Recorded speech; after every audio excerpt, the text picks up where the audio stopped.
Assalamu alaikum and a very warm welcome to our Aarukaateen program by Mindful Liberty. In this episode, we are focusing on mindfulness. Our Aarukaateen of this episode is one of the well-known top mindfulness coach, life coach, speaker, psychologist, and educational consultant based in Boston, specializing in mindfulness. He has been practicing mindfulness meditation for over 20 years and he has led hundreds of workshops around the world. With invitations to more than 24 countries, he currently serves in the board of directors at the Institute of Meditation and Psychotherapy. He is also the president of the Mindfulness and Education Network. He is presented at TEDx conferences, and his thoughts have appeared in New York Times, the Washington Post Mindful Quote, and elsewhere. As an author, he has written over 20 books. He teaches as a professor in Harvard Medical School for parents, professionals, and children.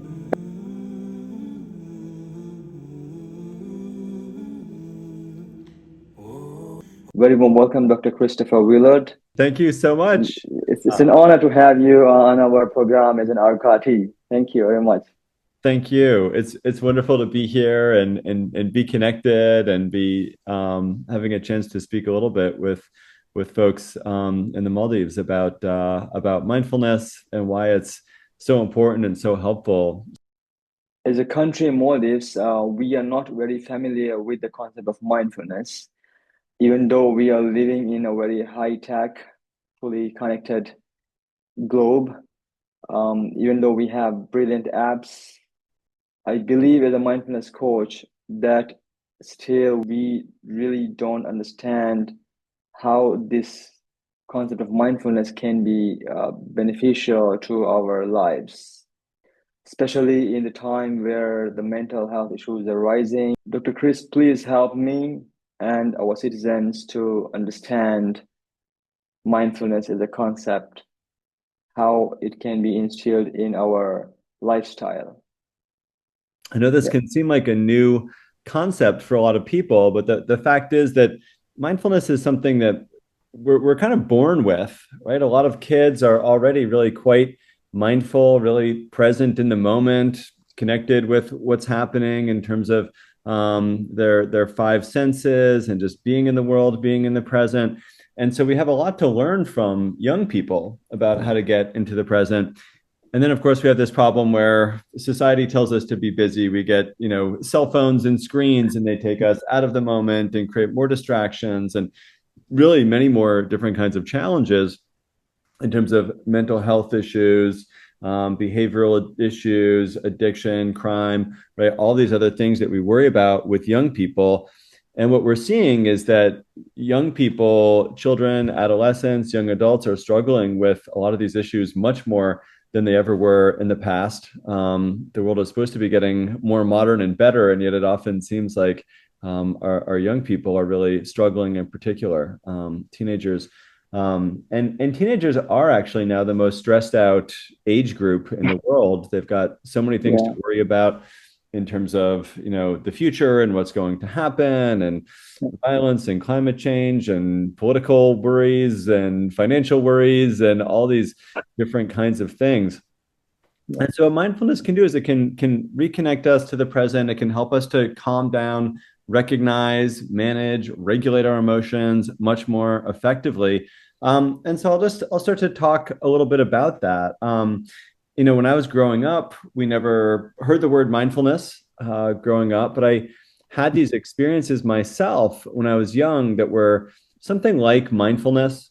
And so this may sound new to you, but you have experiences like this yourself. It was, being at a camp when I was a child, and the counselor is saying, let's go walk silently in the forest. Let's walk as quietly as we can. And then many years later, I took a mindfulness course and I thought back to that time of walking silently in the woods, because mindful walking is really feeling each footstep on the ground and noticing the sensations and movement of each muscle and really bringing us into the present. Or at that same camp, the counselor said, let's listen to all the sounds around us. Can you hear the wind in the trees? Can you hear the the birds chirping and other sounds? And again, I took a mindfulness course years later and really thought back. We did some mindful listening and thought back to that moment of just noticing all the sounds. So nature is a wonderful way to reconnect. Getting in touch with our senses are these ways to connect. Or being with my dad and just like watching the clouds disappear in the sky. Or him saying, if you pick a cloud and you breathe, you can actually make the cloud like disappear with your mind.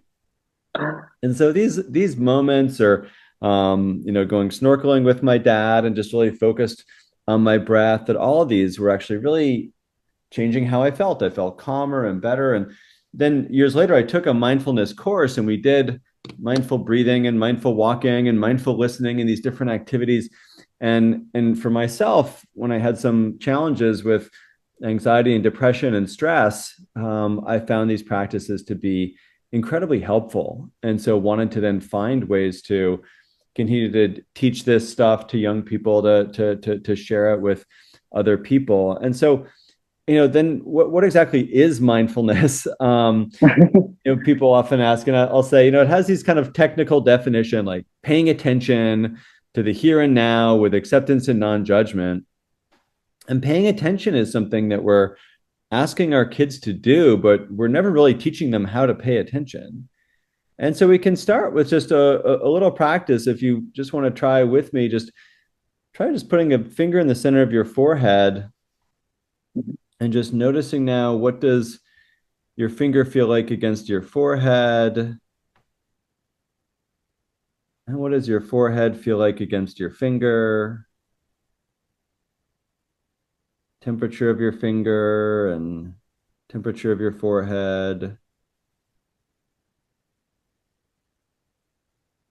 Texture of the skin on your forehead and texture of the skin on your finger. Moisture on your finger and on your forehead. And you can just then kind of set your hand back down and then maybe noticing after 30 seconds, do you feel a little bit different? Do you feel a little bit more focused, a little bit more settled? And that's just one practice of mindfulness that's actually really helpful for kind of grounding ourselves into the moment, becoming aware of our senses, not falling into the future where we tend to worry about things, or the past where we regret things, but getting into the moment. And it actually is really starting to change our brain, calm us down, manage our emotions, be able to focus and pay attention. So that's a bit about paying attention and then getting into the here and now, which I know can also sound very strange. Like, what does that really mean? And I think, again, our senses can really get us into the present moment, right? Like, so, we can do a little practice. Actually, we can do that listening practice like we did when I was a kid. And so let's just take a moment and you can, again, just close your eyes or lower your eyes, and we'll just begin to listen. And start by noticing, what's the farthest away sound that you can hear?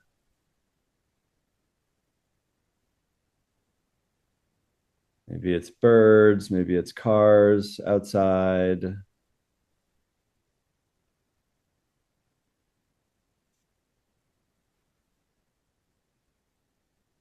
And then coming a little bit closer, maybe noticing sounds inside the building where you are. Fans or voices. And coming a little bit closer still, just noticing sounds closer by, the sounds maybe of your own body, rustling of clothing or creaking of your chair, noticing the sound of your own breath.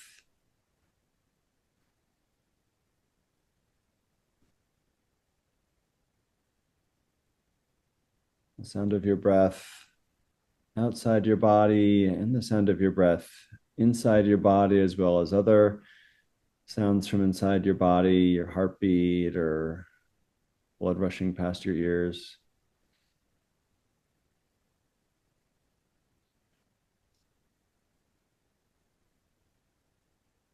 Then maybe you might notice sounds of your thoughts or spaces in between sounds.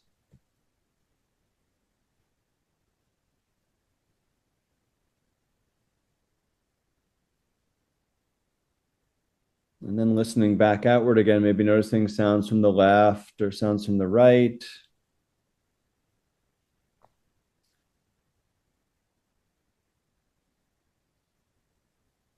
Sounds from in front or sounds from behind.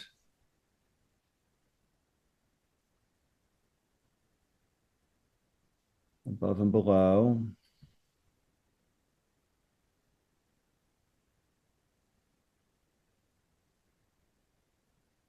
And you can raise your eyes again and again, maybe just noticing, right? Minute and a half, we're just focusing on something like sounds and maybe feeling a little bit more focused again. Yes. But Chris, yeah, I think that really does the demonstration of mindfulness. I think anybody who is actually watching or listening would know, I think by now, what mindfulness is. It's all available wherever you are, right? And whenever, basically, whenever you want. This is the best thing about mindfulness, isn't it?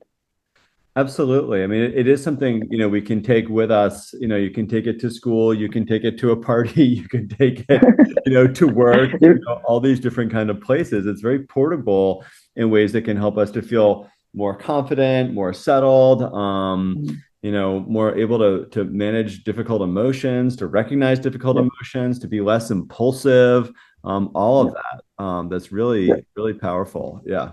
Dr. Chris, like scientifically or psychologically speaking, how does does the research that shows that we feel more connected, more grounded, more present, more focused, less stressed? What is the science, the psychology behind it? Is you are a psychologist, isn't it? Yeah, it's actually really amazing. So we're actually activating these parts of our brain when we practice that are associated with focus, are associated with emotion regulation, are associated with positive emotions, perspective taking, less impulsivity, thinking things through. So that's kind of happening in this front and outer parts of the brain. And then what's really amazing is that the more we practice, actually, a colleague of mine was scanning brains of people who practice mindfulness and finding that those parts of the brain actually get bigger. So it's almost like working out a muscle that makes our brain stronger and bigger in these ways that are the ones that we worry about mood, about behavior, about our perception of the future, about kind of having empathy for other people. So it's really amazing seeing the research and then other research saying that this is good for our physical health. It is good for sleep. It is good for depression, anxiety, stress, addiction, other things that, again, we probably worry about, especially with our young people these days. Yeah. Your recent book, I believe it says that about 64% of the college students, they're dropping out because of the mental health issues, right? What seems to be the main mental issue, and also how can mindfulness help? Yeah. Absolutely. I mean, to me, what happens is mindfulness builds more resilience emotionally so we can experience difficult setbacks, disappointments, and not kind of fall apart and have a panic attack or become too depressed to be able to take action. It's really amazing to see kind of like, again, those brain changes so that as kids get older, then they're more resilient to managing the stress of being away from home or the stress of the academic work. And so we have this problem where so many young people are struggling. I think it's 1 in 3 adolescents and young adults has like an anxiety disorder at this point or a mental health issue, right? So hopefully, to me, what mindfulness can be is like a public health intervention where we're teaching this in schools and teaching it at home or through athletics or other things that our kids are already doing. And it's actually making their brain stronger and making them more resilient so that they don't end up developing mental health issues, behavioral issues, addiction issues, all those things that we worry about. Yeah. Teenagers, even if they are having these difficulties with their mental health, when they go consult obviously a doctor, and then they've been diagnosed for depression or anxiety. It's very usual now. They're just prescribing medication. I'm not against the medication. I mean, for me, as far as my concern, what is your opinion, in that?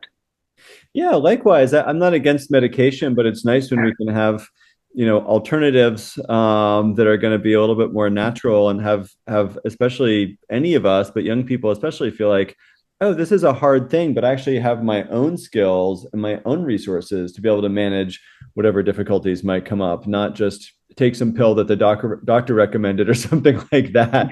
And that can be Yeah. really important sometimes to take medication. And again, like you, I'm not opposed to it, but it can be really nice when kids feel empowered, that they don't have to. Yeah, exactly. What are the ages that you have taken the sessions? I mean, like, like the ages of the for the students. Yeah, I mean, I work with schools all over the world. I work with, students of all ages. I work as a therapist, and whether it's finding, for very young kids and families, things like let's do a butterfly breath, breathing in and breathing back out, right, to teach them how to regulate their breath, or a hot chocolate breath, like breathe in, smell it, Yeah.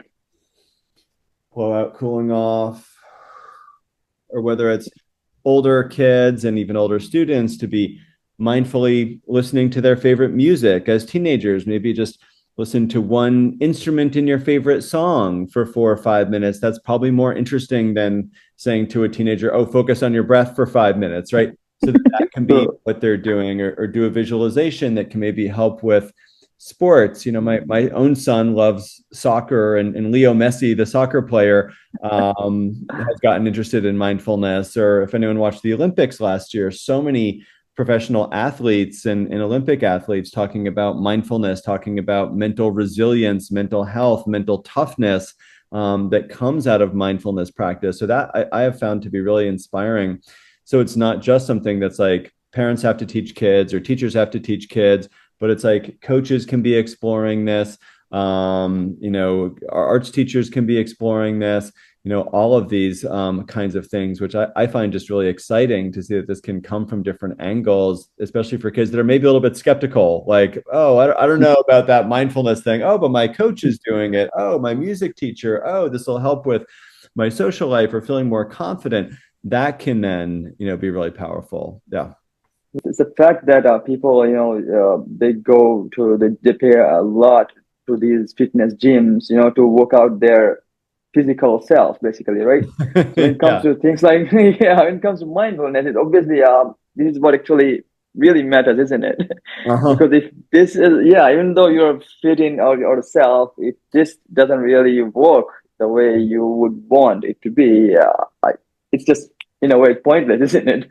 Yeah, right, right. Absolutely. Absolutely. So it's helpful Yeah, just to get a little bit more of that perspective, and yeah, some more yeah. skills. Yeah, Yeah. for sure. I've heard even some of the students, because of the stress, that they just completely, leave the studies actually, even to that level. And parents, also the teachers, they don't know how to deal with it.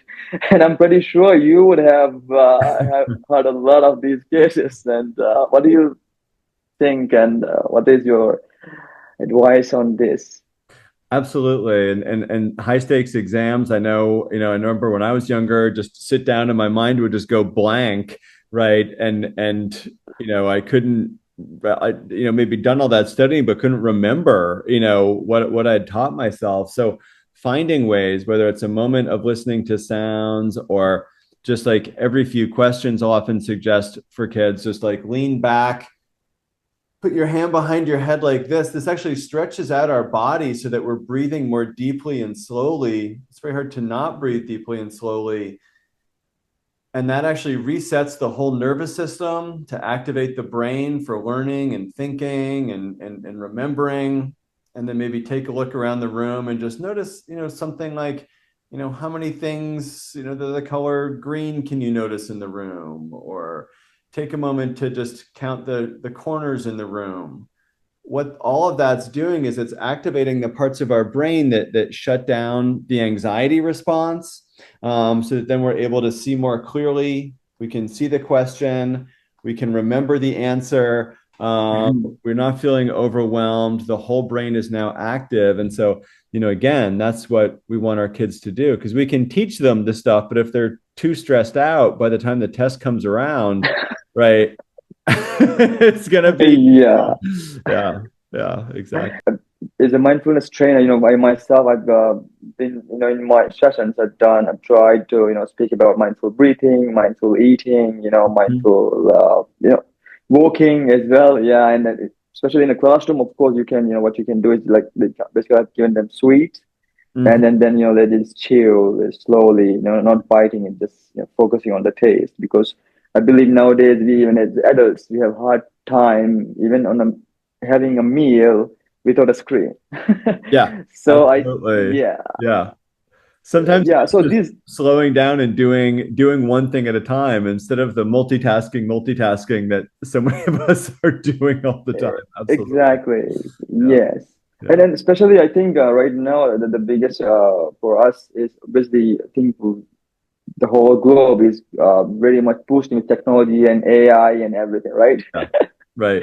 And Right. this can be a very much challenging. I believe that mindfulness can play a vital role, right now, to be, that to give us that emotional intelligence, resilience. And Absolutely. what do you think? Because usually, these there are apps and everything, all of these things, very cool apps with mindfulness and everything, right? But it's, I suppose, once you get to a situation, only then people actually practice, Hmm. not as a lifestyle, right? Tell me that the importance is to take something like mindfulness as a lifestyle. Yeah, I mean, to me, I think the more we can integrate this into our lives, again, when I was growing up, it was like we didn't have screens. So we would just be, if we're eating our meal, we're just eating our meal. If we're walking to school, we're just feeling each footstep on the ground and noticing the birds and taking a look up and looking at the world around us rather than being so distracted. And all those distractions do end up impacting our stress and our mental health. So I think to me, like adopting more of that lifestyle of a bit more simplicity, trying to find ways to put the screens down, to put the distractions away, which is very hard and very hard to convince people of. But mostly, once people start to do that, they notice, oh, I actually feel generally better. Like, sure, I pick up my phone and maybe feel okay for a minute or two. I get that dopamine in my brain, but then once I slow down, and put it away, I'm appreciating the world around me. I'm feeling better. I'm more tuned into the world around me, to myself, enjoying my relationships more. But it's very hard. We also, need our screens to work and we need them to connect with other people. And so it's a real challenge to figure out how do we relate to them in a healthier way. We can't get rid of them. We can't go back in time, but we can also, I think, because we're so busy all the time and so distracted, I do think that's why people have gotten more interested in mindfulness in recent years, is because it's balancing out some of that constant distraction, multitasking, right? All of that so many of us feel. Yeah. Since we talked about the students, I think as much as the students they need it, I believe it also is very much important for the teachers as well as the parents. Yeah. Yeah. Absolutely. Yeah, have you taken any like sessions for the parents and then the teachers and regarding mindfulness? How Absolutely. I feel like I spend a lot of my time increasingly, talking to parents and teachers, because the reality is if they're practicing mindfulness, that might even be more important than the kids practicing mindfulness. And I know that might feel hard to believe, but the research actually really says that parents who practice mindfulness, the kids are happier and better behaved, and teachers who practice mindfulness, the kids are actually learning more, even if the kids never learn mindfulness. So these things actually really do make a difference. So oftentimes when I do workshops, I'll start with, okay, you thought you were here to learn about mindfulness for kids, but actually I'm here to start with, here's why this is important for you. And it's actually because our emotions are contagious. Like if I'm calm, you're more likely to be calm. If I'm stressed out and anxious, you're more likely to be stressed out and anxious. So the best way to create more mindful, compassionate kids is actually to surround them with more mindful, compassionate adults. And if you want stressed out, miserable adults, you just actually surround them with stressed out, miserable. If you want stressed out, miserable kids, you just surround them with stressed out, miserable adults, right? It really often is that simple. So figuring out how we ourselves can kind of create that environment is also really important. Yeah. I believe you work in Harvard Medical School, right? Mm-hmm. Yep. As mindfulness, as a concept, which ages of the students basically you are teaching? Yeah, I mean, it's been amazing in the last 20 years or so, just watching people with greater and greater interest in mindfulness in their personal lives, and then research on mindfulness, right? How it changes the brain, these other kinds of impacts in terms of performance for everybody, and emotional regulation, whether you're a stressed out doctor or whoever you might be. So it's been amazing at the medical school. We've been doing a conference for almost 20 years now, every year, about mindfulness and mental health. I think it's about 10 years now that we've had a center for mindfulness and compassion where we're doing research. And so what's cool is teaching it to medical students, teaching it to medical providers, teaching it to therapists and mental health providers, and then teaching them also how they can teach this to their patients, to their colleagues, to other people in their lives, and kind of watching that ripple effect throughout the community, through the university, through the hospital system, into the community at large, having all these amazing effects. So it's been really inspiring these past few years that I've been at Harvard and been a part of these different projects. It's just, yeah, for me, so exciting. Yeah. I suppose for you, I mean, it's been over 20 years. That's quite a long time, isn't it? I can't But believe it. Yeah. but I mean, that really, I mean, I can see that. I mean, like, I mean, you so comfortably talking about this. I can see that how much that you have actually built within yourself as a practice. That actually this is something actually not just for the students, the teachers, the parents, even the medicals, even I would say even the police. I would say all of these, everyone they actually need it because at the end of Yeah. the day it's a matter of their life, isn't it? It's really Yeah. exciting seeing this go into so many parts of life. And like, as you said, I mean, even like the police, the military, medicine, so many different, surgeons, so many people integrating this into their lives in different ways. And certainly in education, certainly in mental health is where I spend most of my time. But it's just been really incredible to watch this start to trickle out to so much more of society in all these different ways. Yeah. Yeah. Yeah. In the Maldives. I mean, right now, of course, people are talking about mindfulness and they have these apps in their phones, but still, people have this hard time to take it in, as a practice, Yeah. That's the tough part, basically. Like even if we bring the research, the evidence, the facts, it's just still, um, right now, the reality is they would rather, the sad reality basically is that people would rather rely upon the pill, Uh-huh. yeah, sadly, Right. and then these have so many side effects. Again, we are not here opposing the medication, of course. It's Yeah. Yeah. okay, the therapy is of course, but I suppose all we are saying is that the mindfulness can be something that is actually precaution, isn't it? Yeah. Yeah. Yeah. Absolutely. Absolutely. And I think Yeah, it's like, I think again, when we teach this to young people, what we see is more resilience down the road. And then it's also never, as we say in America, never too late to teach an old dog new tricks. So we can all of any age learn this for ourselves in ways that's going to be, yeah, hopefully really helpful to our health, our mental health, our relationships, all of these things. Yeah. I believe you also do life coaching, right? So, I mean, I suppose in life coaching, mindfulness plays a vital role as well, right? Especially for the youth. Hmm. What would be your advice, to build that their as a self growth, self development?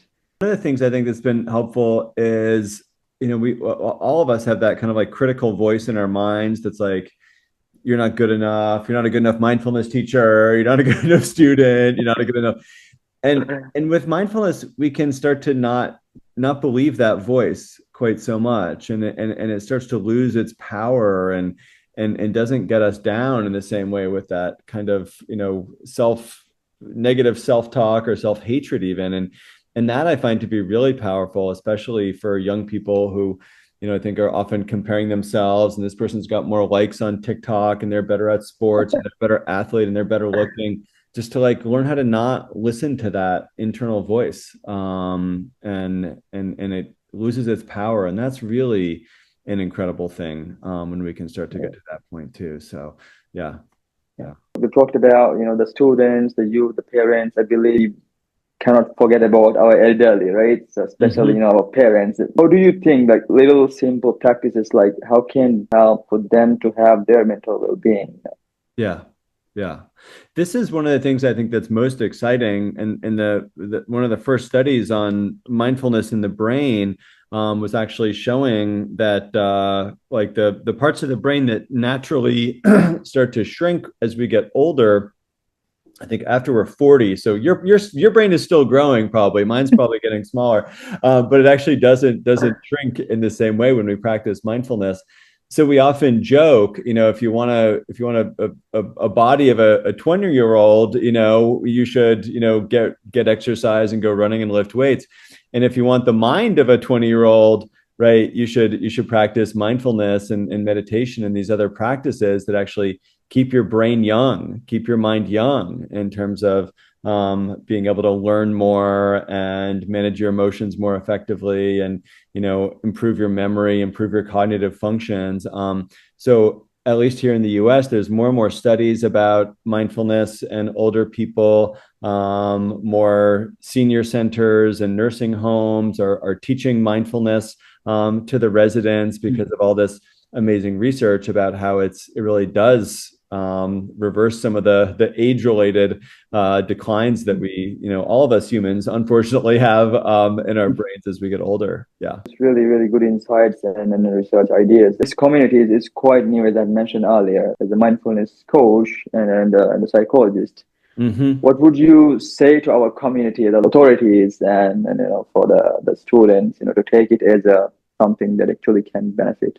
Absolutely. I mean, I think like there's just so much good research. I think, taking some time to try learning a few practices yourself, through someone like you who's out there already, teaching and sharing this. Come to a workshop, come to a, one day, 1 hour even workshop, invite people into your schools to do some workshops, because what you'll see is that the students are performing better academically, they're behaving better in school, they're managing their impulses and distractions and mental health, their focus is better.